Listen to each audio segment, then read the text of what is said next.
સુરત શહેરના જહાંગીરાબાદ વિસ્તારમાં મૂળ પશ્ચિમ બંગાળના મુસીબુલ શેખે પોતાનું હિન્દુ નામ પ્રદીપ રાખી તે નામનું બોગસ આધાર કાર્ડ બનાવ્યું હતું. મળતી માહિતી અનુસાર હિન્દુ યુવતી સાથે લિવ ઇન રિલેશનશિપમાં ભાડેથી રહેવા માટે આ યુવકે બોગસ આધાર કાર્ડ બનાવ્યું હતું. ત્યારે એસઓજી પોલીસે મુસીબુલ શેખની ધરપકડ કરી તપાસ હાથ ધરી હતી, જેમાં આધાર કાર્ડ મોબાઈલમાં એપ્લિકેશનમાં એડિટિંગ કરીને બનાવી હોવાનું પોલીસને જણાવ્યું હતું. પશ્ચિમ બંગાળનો મુસીબુલ શેખ સુરતમાં સ્પામાં યુવતીઓને સપ્લાય કરતો હોવાની આશંકા પોલીસને લાગી રહી છે. જોકે તેણે પોલીસ સમક્ષ રિંગ રોડની માર્કેટમાં ટેક્સટાઇલ ડિઝાઇનિંગનું કામ કરતો હોવાની વાત કરી છે.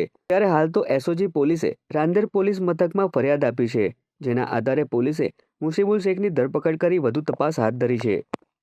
તે દરમિયાનમાં એક મુંબઈની જે નેપાળી યુવતી છે એની સાથે પ્રેમ થયો અને એ બંનેને લિવ ઇન રિલેશનશિપમાં રહેવું હતું. તો એના માટે ભાડેથી મકાન શોધતો હતો. તો મુસ્લિમ હોવાને કારણે એને ભાડેથી મકાન લેવામાં ખૂબ તકલીફ પડી રહી હતી. એટલા માટે એણે એક બીજું બોગસ આધાર કાર્ડ તૈયાર કરી પ્રદીપ સુજોય ક્ષેત્રપાળ નામના વ્યક્તિનું, અને બંને જે ભારતીય પુરાવા છે એની સાથે રહેતો હતો.